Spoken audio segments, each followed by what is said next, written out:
As billionaire Elon Musk stepped into a quaint French restaurant in Austin, he went unnoticed. Dressed in a simple black t-shirt and jeans, he blended in like any other patron. When he started asking the waiter, Jackson Miller, about the restaurant's electricity bill rather than the menu, Jackson couldn't help but laugh. Unaware that he was chuckling at the world's richest man, a visionary behind electric cars and rockets, Jackson was just a diligent waiter struggling to fund his engineering studies, balancing night classes with full daytime shifts. His aging car frequently broke down, and his dream of earning a degree seemed to slip further away. But that ordinary Tuesday would change everything. What unfolded next not only transformed Jackson's life but also uncovered a surprising connection between the modest restaurant and Elon's past. And when Elon finally left his tip, it wasn't just the amount that left everyone speechless, it marked the beginning of a story that would resonate for years. Rain tapped steadily against the windows of Petit Paris as evening settled over downtown Austin. The small French eatery glowed with a warm, inviting light, a cozy haven from the October chill. Beyond the glass, the city skyline shimmered against a dark Texas sky, with the Tesla Gigafactory faintly visible in the distance. Inside, the restaurant hummed with soft conversations. The aroma of freshly baked bread and simmering sauces filled the air. White tablecloths draped over wooden tables, each adorned with a simple flickering candle at its center. At precisely 7:42 p.m., the door swung open. A tall man in a plain black t-shirt and jeans stepped inside, shaking raindrops from his short, dark hair. Nothing about him suggested he was a billionaire, no flashy watch, no designer attire, just a man seeking a quiet meal. Elon Musk had spent the last 14 hours at the Gigafactory. His shoulders ached from poring over production plans, and his mind buzzed with Starship projects and AI challenges. Tonight, though, he longed to be an ordinary diner. The hostess, an elderly woman with silver hair and a French accent, didn't recognize him at first. "Table for one, sir?" she asked. "Yes, please," Elon replied. "Somewhere in the corner, if possible." She led him to a small table by the back window, away from the other guests. Perfect. Elon's phone buzzed in his pocket for the 12th time that hour, another notification from SpaceX about tomorrow's Starship test flight. He silenced it without looking. Rockets and electric cars could wait until morning. Jackson Miller approached the table with a menu tucked under his arm. At 24, Jackson wasn't much younger than Elon had been when he founded his first company. But while Elon now oversaw empires worth hundreds of billions, Jackson managed only this small section of tables at Petit Paris. "Good evening, sir," Jackson said, placing the menu on the table. "Welcome to Petit Paris. Can I start you with a drink?" A faint Oklahoma accent lingered in Jackson's voice, not fully erased by 4 years in Texas. His black pants bore a small coffee stain near the knee. His shoes were worn but polished, and his white shirt, buttoned to the top, held a slightly crooked name tag. "Just water with lemon, please," Elon said. "Right away," Jackson replied, turning to leave.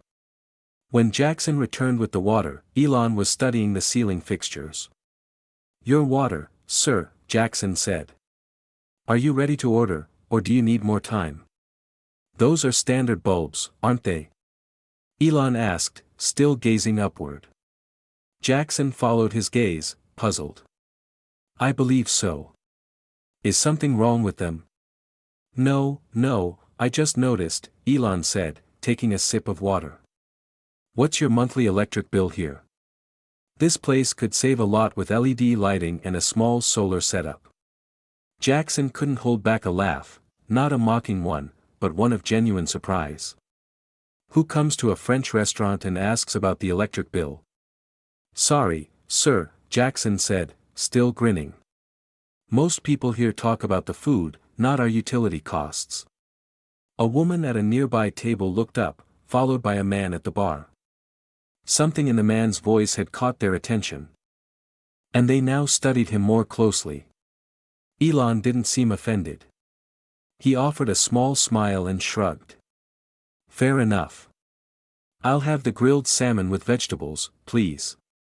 No sauce. Jackson jotted down the order. Anything else? Perhaps some wine. We have a lovely Sauvignon Blanc that pairs perfectly with the salmon. No, thank you. Just the water, Elon said. As Jackson turned to leave, he overheard whispers nearby.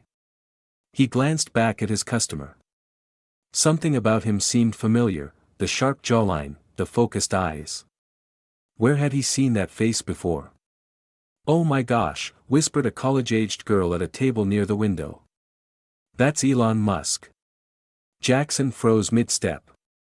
He slowly turned to look at his customer again. The girl was right. The richest man on the planet. And Jackson had just laughed in his face. Heat rushed to Jackson's cheeks, his stomach knotting. He hurried to the kitchen, clutching the order slip in a trembling hand. May, you won't believe who's at table 12, he whispered to his coworker, a petite woman with a sleek black ponytail. Mei Lin peered through the kitchen window. Is that who I think it is? It's Elon Musk. And I laughed at him, Jackson groaned, leaning against the counter. You what? May's eyes widened. He asked about our electric bill and lighting, and I laughed because it seemed so odd. I didn't know it was him. Jackson ran a hand through his sandy brown hair. I'm going to get fired. Mrs. DuPont will kill me if she finds out I was rude to Elon Musk. Chef Andre, who was plating a steak au poivre, looked up with interest. The Tesla man is here. In my restaurant. Make his dish perfect, chef. Please, Jackson pleaded. The chef nodded, his expression serious. Of course. We are professionals. Jackson peeked back into the dining room. Word was spreading. Diners stole glances at Elon's table. Some discreetly snapped photos with their phones. A group of sharply dressed businessmen at the central table pointed and murmured among themselves. Through it all, Elon sat calmly, checking something on his phone, either oblivious to the stir he'd caused or simply accustomed to it. In his 4 years at Petit Paris, Jackson had served a few minor celebrities, a state senator, an indie film director, a handful of tech executives, but never anyone like Elon Musk. His head spun. Just last week, he'd been explaining Musk's Starship plans to his roommate. Jackson followed every SpaceX launch, studied Tesla's battery tech, and had even written a paper on Neuralink for his engineering ethics class. And now, he'd laughed in the man's face. Mrs. DuPont emerged from her small office near the kitchen, her silver hair pulled into a tight bun. Why is everyone whispering? What's happening in my restaurant? Elon Musk is here, May said quickly. Mrs. DuPont's stern expression didn't falter. And he's a customer like any other. He'll receive excellent service, just like everyone else. She turned to Jackson. His food is ready. Serve it properly. Jackson took a deep breath, adjusted his tie, and picked up the plate. The salmon was perfectly cooked, the vegetables artfully arranged. He carefully returned to table 12, where the man who revolutionized electric vehicles, private spaceflight, and online payments sat alone, still checking his phone. Your salmon, sir, Jackson said, setting the plate down with steady hands despite his nerves. Can I get you anything else? Elon looked up from his phone.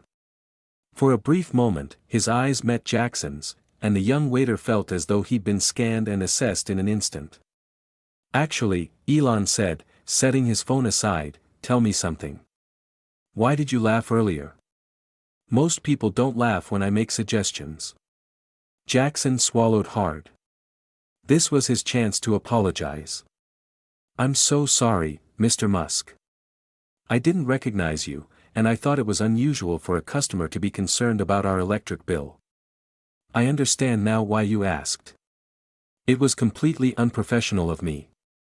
To Jackson's surprise, Elon Musk smiled, a genuine smile that reached his eyes. Don't apologize.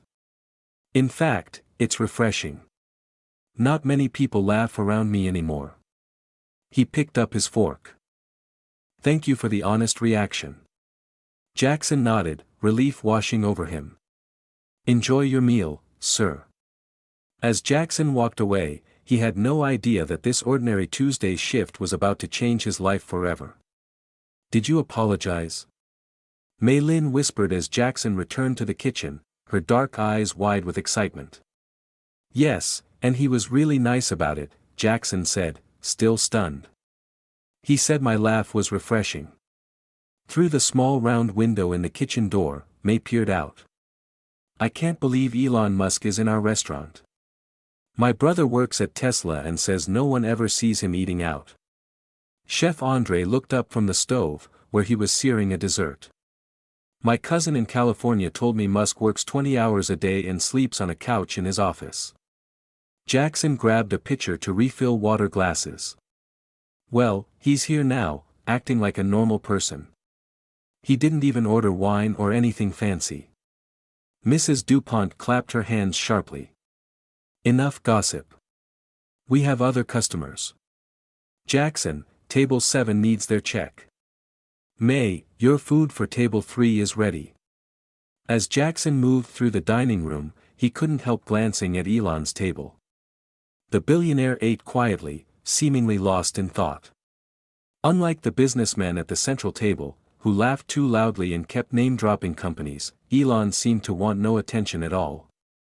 While tending to other tables, Jackson's mind drifted to his tiny apartment 15 miles from downtown Austin.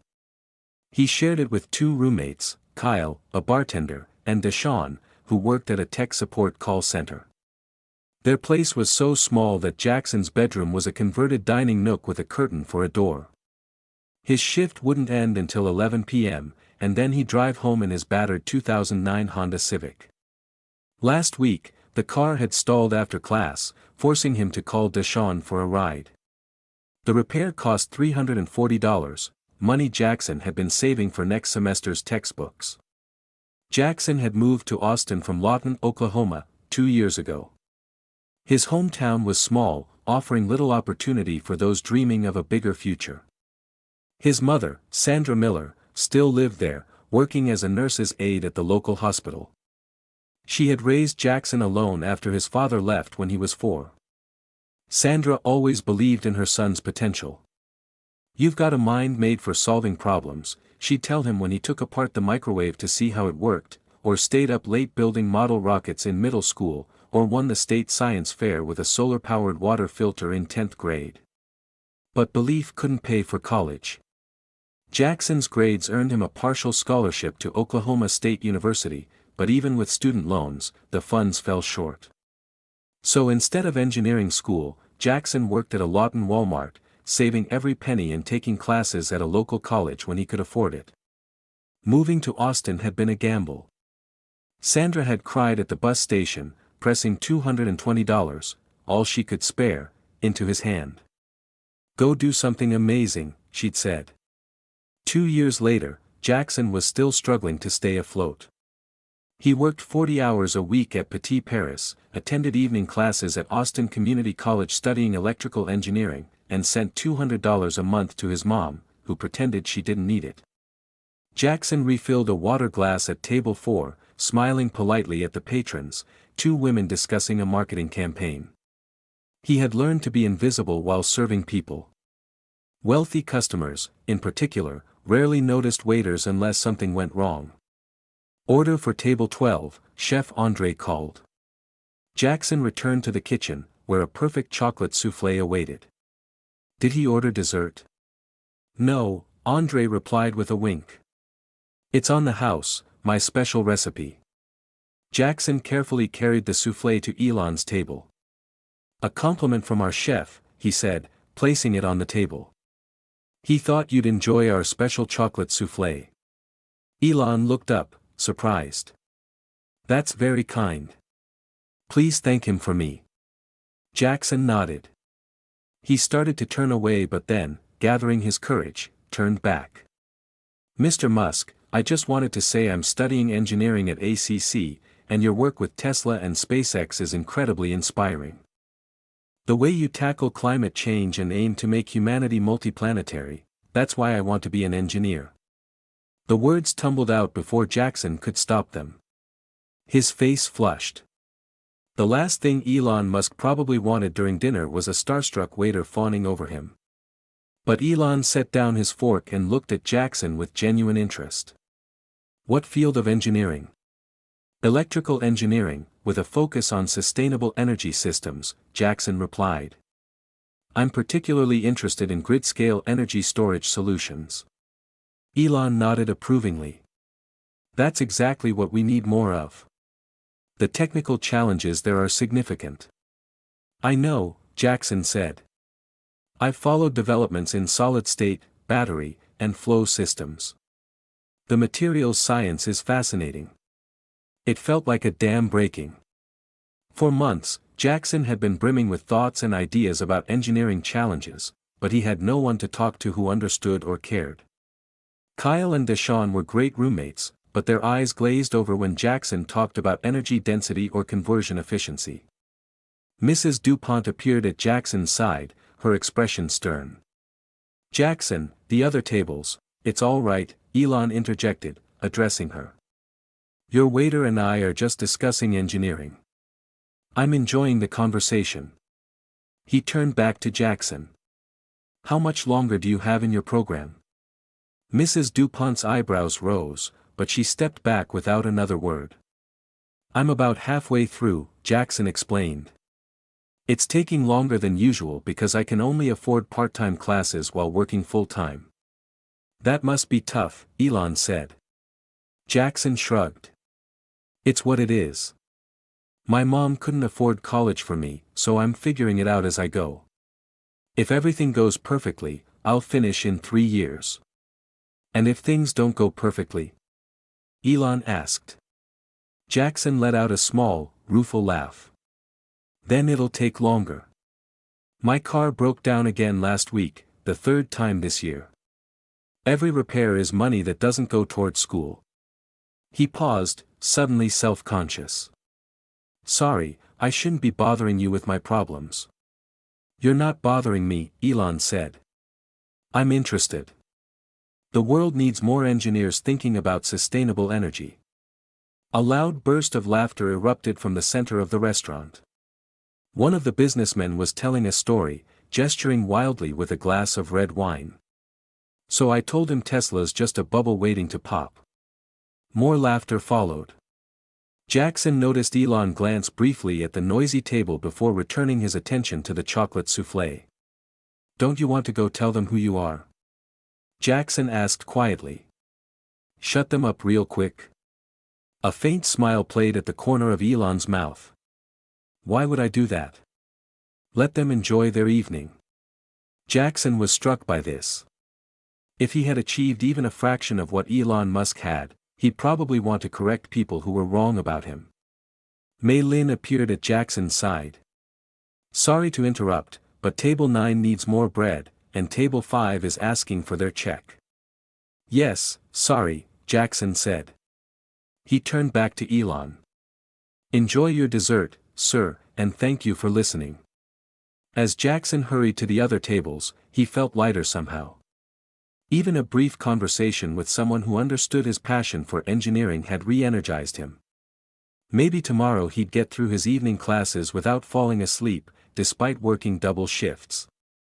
But Jackson didn't notice Elon watching him thoughtfully as he moved efficiently through the restaurant, serving other customers, clearing tables, and checking on the kitchen staff.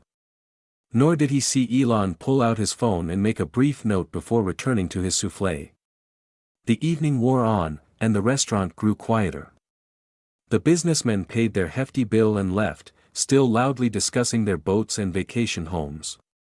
The 2 women discussing marketing finished their coffee and departed with polite smiles. By 9:30 p.m., only a few tables remained occupied. Jackson noticed Elon had finished his soufflé. Taking a deep breath, he approached Table 12 again. Was everything to your satisfaction, Mr. Musk? He asked. Collecting the empty dessert plate. Everything was excellent, Elon replied. One of the best soufflés I've ever had. Please tell your chef. Jackson nodded but hesitated. His hands trembled slightly as he balanced the dish on his tray. Sir, I want to apologize again for laughing earlier. It was unprofessional. Elon looked at him with those intense eyes. You already apologized, and I already said it was fine. I know, but, Jackson swallowed hard. The truth is, I'm a huge fan of your work. I follow everything Tesla and SpaceX do. I even wrote a paper on Tesla's battery tech for energy systems last semester, so laughing at you feels awful. A woman at the nearby table watched them with interest. Jackson recognized her as Vanessa Carter, a local news reporter. She pretended to look at her phone, but Jackson could tell she was listening. Sit down for a minute, Elon said, gesturing to the empty chair across from him. Jackson glanced at Mrs. DuPont, who was wiping down the hostess stand. She frowned but gave a slight nod. Thank you, Jackson said, carefully setting down his tray and taking the seat. His heart raced. He was sitting across from Elon Musk. You mentioned you're studying electrical engineering, Elon said. What got you interested in the field? Jackson thought for a moment. When I was 12, a big ice storm hit my hometown in Oklahoma. We lost power for 9 days in the middle of winter. My mom and I had to stay with neighbors who had a generator. He leaned forward, warming to the story. I remember thinking it was crazy that our whole lives could be disrupted by a downed power line. It seemed like such an outdated system. Elon nodded, his expression thoughtful. The grid is definitely vulnerable. It's one of the most critical yet outdated infrastructures we have. Exactly, Jackson said, his nervousness forgotten in his enthusiasm. That's why I'm so interested in distributed energy systems and better storage solutions. If every home could generate and store its own energy, you'd eliminate the main point of failure. Right, Elon finished. Over the next few minutes, they discussed various approaches to energy storage and distribution.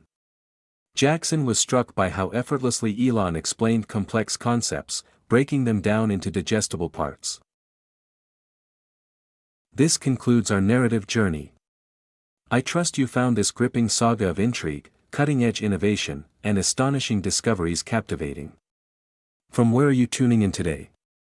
I'm curious to learn which corner of the globe this tale has touched. If this escapade held your interest, please give this video a thumbs up and consider subscribing to the channel for a steady stream of compelling, mind-expanding stories just like this one. Fresh material is posted frequently, ensuring you're always in the loop for the newest spellbinding adventures. Be sure to pass this video along to your loved ones and friends. It's a great way to share positivity and insight while expanding our circle of story enthusiasts.